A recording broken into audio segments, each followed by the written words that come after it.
I'm an author, speaker, life and business coach, and a direct sales expert. On the King Pinyin Show, I'll introduce you to today's hottest entrepreneurs, celebrity guests, individuals who would inspire and motivate you with their stories. And as a wife and a mom, I'll show you how to balance career and family. My name is King Pinyin, and I'm here to equip, encourage, and empower lives.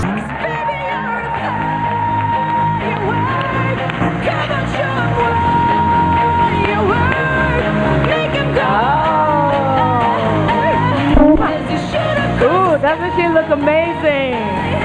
Oh my God. Can you guys believe she just had a baby? Ooh, hot mama. Hello, ladies. Who's excited to see Tashina? That was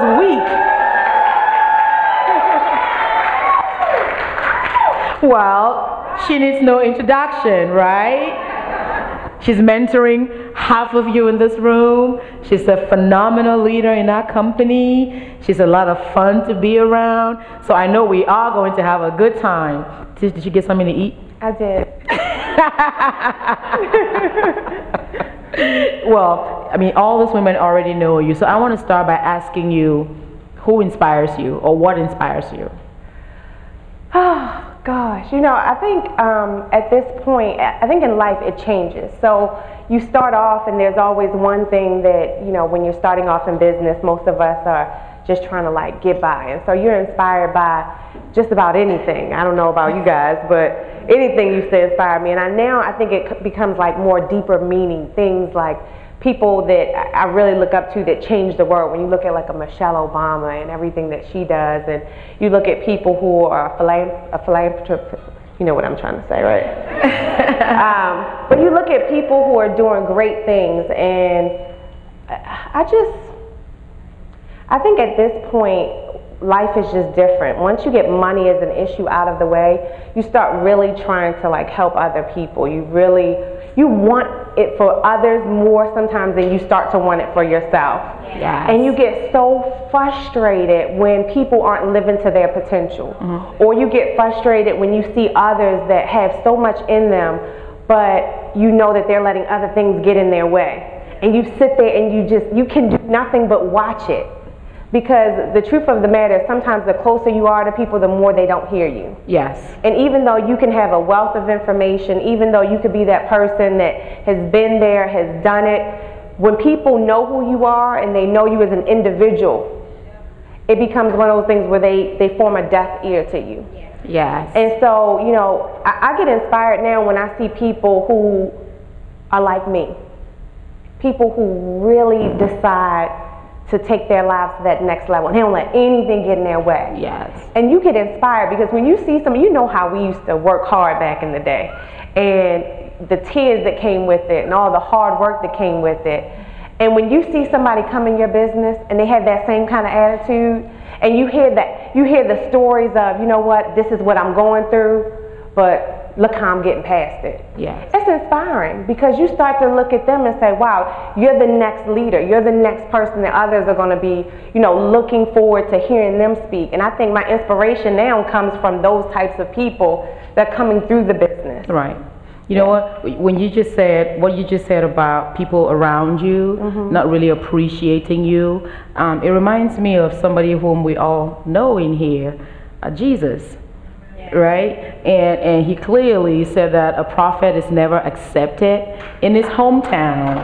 And it almost seems as if you have to leave home, Nazareth, go somewhere else and make a name for yourself, and then they hear the word back home, and then they welcome you. Oh, absolutely. So it sounds like that's really what, you know, success is all about, right? Absolutely. Now, I always say it's the people that is closest to you that'll wind up not appreciating you.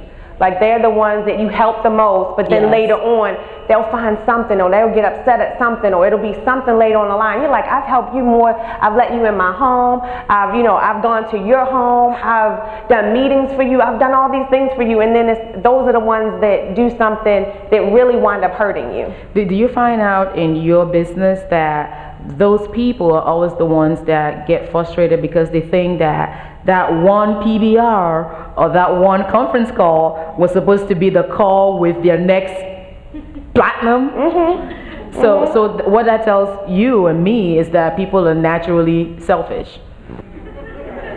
Would you guys agree? It's about them first before. Said it. Yes. But would you ladies agree that people are naturally selfish? Absolutely. Right. So, but I know that you've accomplished so much success in Fivelings and in your life, not just with the business, with other things. What is it that drives you? If there's one word that you could use to achieve all that, to summarize all that you've achieved so far, what would that be? I think the word that comes to mind is determination. I think that's like the key word. Like when I take a look at what my attitude was like to accomplish it, when I take a look at what my work ethic was like to accomplish it, I was determined. Like there was nothing that I wanted to get in my way. There was nothing that I knew at the time that would stop me.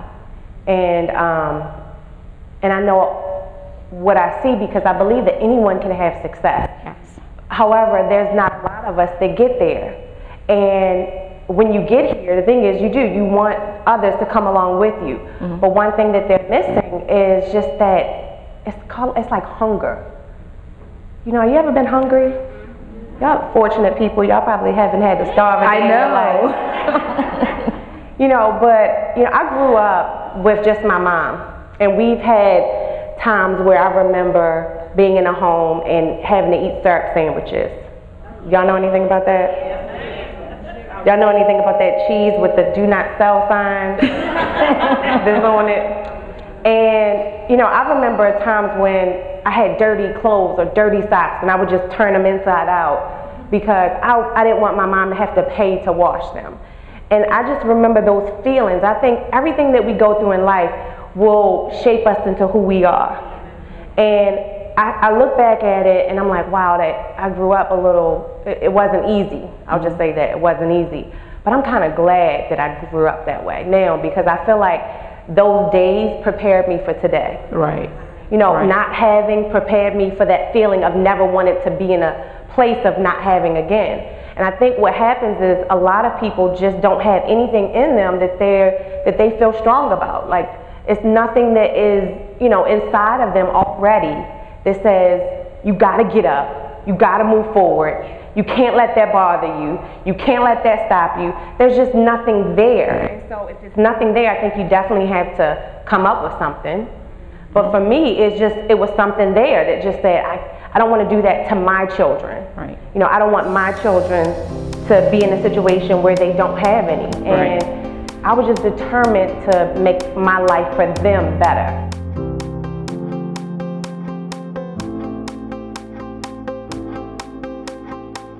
In today's business world, success is an art form. You must continue to broaden your knowledge base to keep up with the latest trends, strategies, and ideas in order to succeed. Author, speaker, coach, and direct sales expert King Pinyin has co-authored an inspiring new book titled Mastering the Art of Success, along with celebrity authors Les Brown, Jack Canfield, Mark Victor Hansen, and many others. The authors featured in this book were specifically chosen to help you create winning habits and acquire the vital information you need to stay competitive. Reading what these authors have to share will be time well spent, and you'll pick up vital new skills. You will also learn how to make smarter decisions, enhance what works, and eliminate what does not. Each chapter in Mastering the Art of Success is like a mini coaching session that will help you achieve your personal and organizational goals. Remember, you are the author of your life. You have the power to unlock your potential, and Mastering the Art of Success will show you how. For more information and to order your copy of Mastering the Art of Success, please visit kingpinyin.com. That's kingpinyin.com. Hey guys, we're at the University of Maryland for our Five Links regional event with our co-founder, Mr. Jeb Tyler. We just had an amazing event. It's incredible how much fun we have while building the business. It's so good to be able to make money with people whom you trust, people whom you love. And this gentleman right here is the brain and the visionary behind Five Links. It was incredible, and I'm looking forward to equipping, encouraging, and empowering more people with the wealth machine called Five Links. We just had an amazing regional event here in Maryland. King Pinyin running it, unbelievable. We are creating so many success stories all over the country. 17 cities today, over 600 people in Maryland. If you're not in 5 Links, take a look. Let's join together.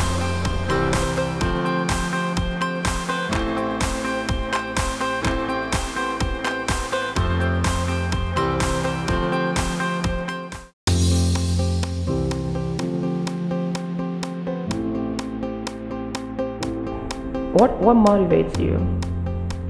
Today? Yes. It takes a lot, because you know what, this is what I realized, and I heard this from someone recently, is that what stops you from going to those next levels at life is that you get comfortable. And you can, when you're making more money than some people make in a year, and you make it in a month, and Amani is my tax person, and she's over there. And, you know, your tax people always say, you know, things are going good, aren't they? And when the money is that good and you're not working as hard for it anymore because you've built this great organization, you do have to find new things to motivate you. You really do. Because like what? I think for me now, motivation, what's motivating me to keep going with the business and keep going to new heights in life, one thing is motivation, I think, and the other thing is I'm really afraid. There's two more things. One thing is I'm really afraid of going backwards, and that fear alone drives me. Now, I have a great organization.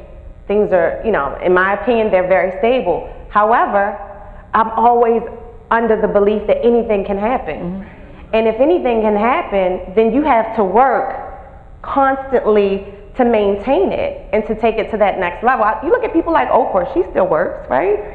She's a billionaire. Why does she still work? You know, at some point you still don't want the empire that you built to ever go away.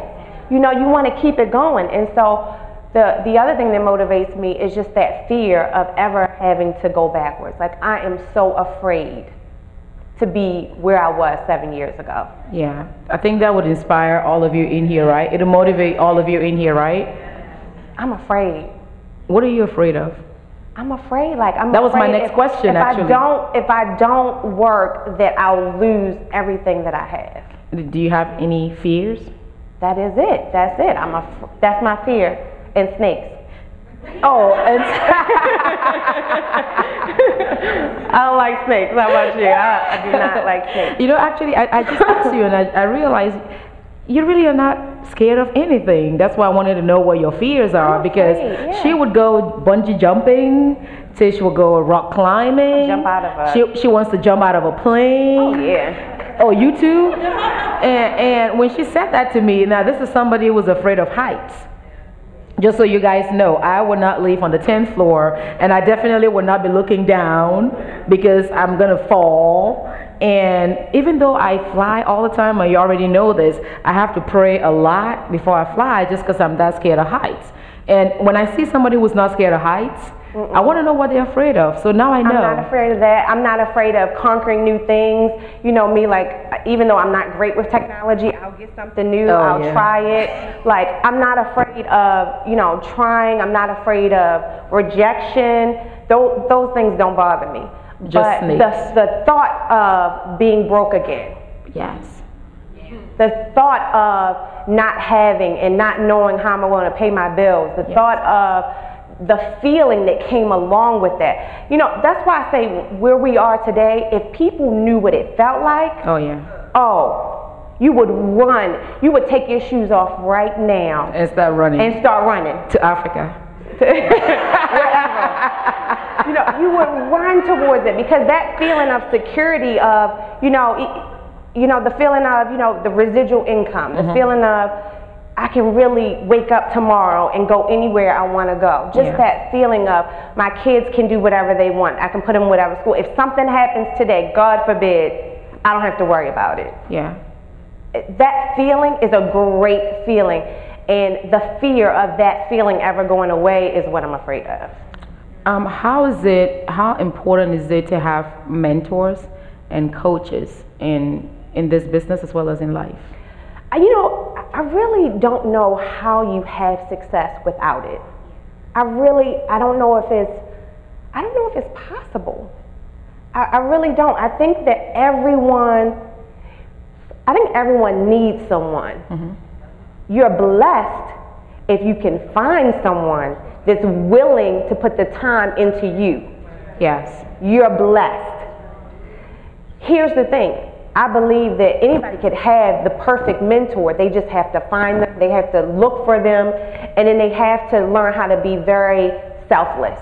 Right. Like they have to learn how to give of themselves, give of, their time, their energy, so that they can get back what they need from their mentor. Absolutely. But, I've had plenty of mentors as I came through the business. William has been like a mentor to me. I've had different mentors. I've had Les Brown as a mentor. I've had people that I looked up to. Yeah. But I really don't know if my journey would have been the same if I didn't have those people in my life.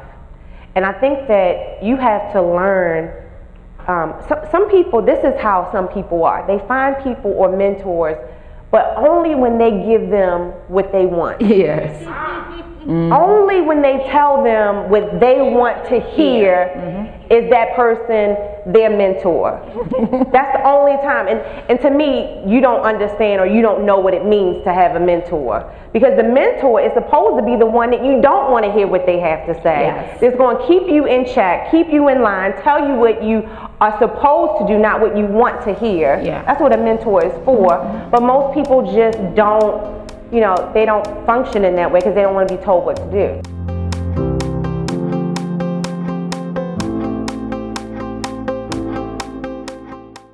The world can be compared to a jungle. There's always something new around the next bend or some unexpected surprise getting ready to fall on you from a tree. The rules change often and fast. There is an urgency to stay one step ahead. Concrete Jungle will help you to avoid the obstacles and jungle predators. Learn how to trust your instincts, think outside of the box, and become an achiever from celebrity authors King Pinyin, Bob Proctor, Steve Rizzo, and Mark Leader. Concrete Jungle will inspire, motivate, and give you the tools you need to conquer the world. Grab your copy today from KingPinyin.com. That's KingPinyin.com.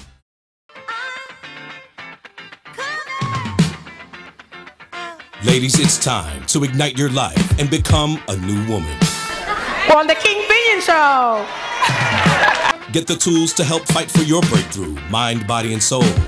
Join author, speaker, life and business coach King Pinyin for the Ignite Your Life Women's Conference. I pledge to totally equip, encourage, and empower you ladies. Log on and register today at KingPinyin.com. That's KingPinyin.com.